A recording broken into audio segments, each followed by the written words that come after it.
اعوذ باللہ من الشیطان الرجیم، بسم اللہ الرحمن الرحیم۔ اسلامی تاریخ سے اور سیرت صحابہ سے ہم الحمدللہ مختلف واقعات آپ کے سامنے رکھ رہے ہیں، اس امید پر کہ عمل سے زندگی بنتی ہے، جنت بھی جہنم بھی۔ یہ خاکی اپنی فطرت میں نہ نوری ہے نہ ناری ہے۔ رسول اکرم صلی اللہ علیہ وسلم کا واقعہ ہے، ایک سوار تیزی سے رسول اکرم صلی اللہ علیہ وسلم کی جانب آ رہا تھا۔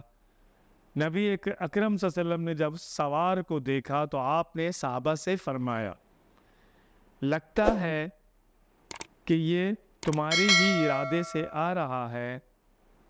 تھوڑی ہی دیر میں سوار قریب آ پہنچا، آتے ہی اس نے سلام کیا۔ اللہ کے رسول صلی اللہ علیہ وسلم نے اور صحابہ کرام نے سلام کا جواب دیا۔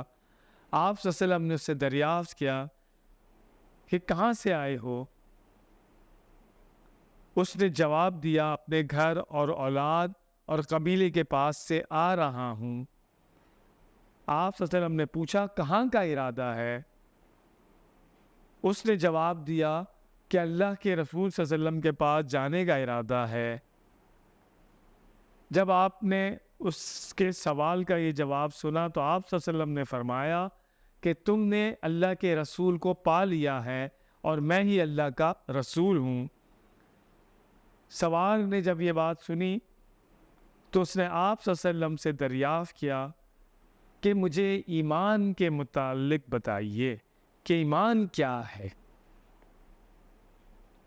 آپ صلی اللہ علیہ وسلم نے فرمایا، اس بات کی گواہی دو کہ اللہ کے سوا کوئی معبود نہیں، اور یہ کہ محمد صلی اللہ علیہ وسلم اللہ کے رسول ہیں۔ نماز قائم کرو، زکوٰۃ دو، رمضان کے روزے رکھو اور بیت اللہ کا حج کرو۔ سوار نے آپ صلی اللہ علیہ وسلم کی ساری بات سنی تو کہا، میں نے ان چیزوں کا اقرار کر لیا ہے۔ اس کے ساتھ ہی اس نے واپسی کا ارادہ کیا کہ اچھا اب میں جا رہا ہوں، لیکن اونٹ پر سوار ہو کر ابھی تھوڑی دور ہی روانہ ہوا تھا کہ اونٹ کا پاؤں کسی گڑھے میں دھس گیا اور اونٹ گر گیا۔ سوار بھی گر گیا اور اس کا سر زمین پر لگا۔ نبی اکرم صلی اللہ علیہ وسلم نے جب اسے گرتے ہوئے دیکھا تو صحابہ سے فرمایا کہ اسے میرے پاس لاؤ۔ یہ سن کر حضرت عمار بن یاسر اور حضرت حذیفہ رضی اللہ تعالی دونوں دوڑتے ہوئے گئے، سوار کو زمین سے اٹھایا، سینے سے لگایا تو معلوم ہوا کہ وہ تو فوت ہو چکا ہے۔ عرض کیا، اے اللہ کے رسول، یہ تو فوت ہو گئے ہیں۔ اللہ کے رسول صلی اللہ علیہ وسلم نے سنا اور اسی اثنا میں تھوڑی دیر میں آپ صلی اللہ علیہ وسلم نے اپنا رخ اس طرف سے پھیر لیا جہاں پر وہ شخص لیٹا تھا۔ صحابہ کے لیے بہت زیادہ حیرانی کی بات تھی۔ اس حیرانی کو دیکھ کر کہ آپ صلی اللہ علیہ وسلم نے اپنا رخ پھیرنے کی کہ آپ نے اپنا رخ کیوں پھیرا؟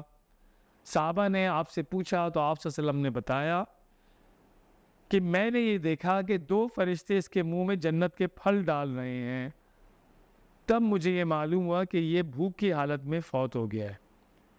پھر رسول اکرم صلی اللہ علیہ وسلم نے فرمایا کہ یہ ان لوگوں میں سے ہے جس کے بارے میں اللہ تعالیٰ نے فرمایا ہے۔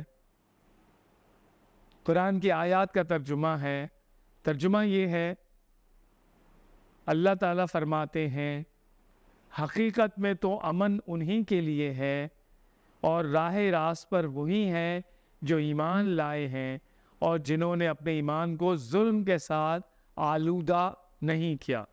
سورۃ الانعام آیت نمبر 82۔ حقیقت میں تو امن انہی کے لیے ہے اور راہ راست پر وہی ہیں جو ایمان لائے اور جنہوں نے اپنے ایمان کو ظلم کے ساتھ آلودہ نہیں کیا۔ پھر آپ صلی اللہ علیہ وسلم نے صحابہ سے فرمایا، اپنے بھائی کو اٹھاؤ۔ ہم نے اسے اٹھایا، پھر ہم نے اس کو غسل دیا، خوشبو لگائی، کفن پہنایا، پھر جنازہ پڑھی گئی اور پھر ہم قبر تک اس کو لے کر گئے۔ یہ حدیث جریر بن عبداللہ رضی اللہ تعالیٰ عنہ سے روایت ہے،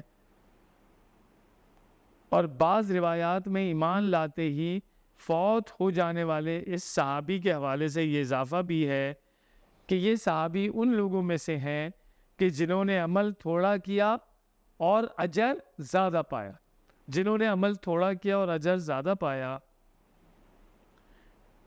ایمان لانے کے بعد حقیقت یہ ہے کہ اس شخص نے کوئی نیک عمل کیا ہی نہ تھا، نہ نماز ادا کی، نہ روزہ رکھا، نہ حج کیا، نہ زکوٰۃ دی، ابھی تو حالت ایمان میں اس نے چند ثانیے ہی گزارے تھے، کچھ وقت ہی گزرا تھا، اعمال کا ذخیرہ جمع کرنے کا کوئی موقع ہی نہ ملا تھا، لیکن اس کے باوجود اللہ کے رسول فرما رہے ہیں کہ اس شخص کی تواضع جنت کے پھلوں سے کی جا رہی ہے۔ جان لیجئے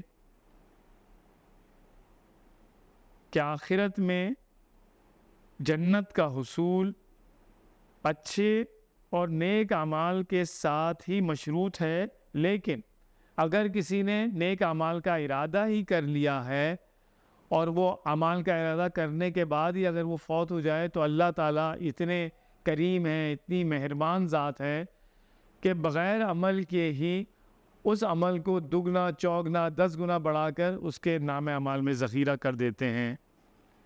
لہٰذا ہمیں اس بات کی کوشش کرنی چاہیے کہ اعمال پر توجہ دیں، اور اعمال کے لیے ضروری ہے کہ اخلاص، ایمان، یعنی ہمارا ایمان مکمل ہونا چاہیے، ہمیں ہمارے اندر ذہن و ہمارے رگ و پے کے اندر یہ بات ہونی چاہیے کہ اللہ ہمارا خالق و مالک ہے، وہ ہمیں دیکھ رہا ہے، ہم اس کے غلام اور بندے ہیں، اور غلام اور بندے کا کام غلامی بجا لانا ہے، اس کی نیت کرنا ہے، اس کا ارادہ کرنا ہے، اس کے لیے کوشش کرنا ہے۔ اگر وہ عمل نہ بھی کر پایا تو اس کی نیت، ارادے اور کوشش کرنے ہی پر اللہ تعالیٰ اس کے نام اعمال میں کئی گنا بڑھا کر ان اعمال کو ذخیرہ کر دیتے ہیں۔ اللہ تعالیٰ سے دعا ہے کہ ہمیں اچھے اور نیک اعمال کی توفیق دے۔ جزاک اللہ خیر، والسلام علیکم ورحمۃ اللہ وبرکاتہ۔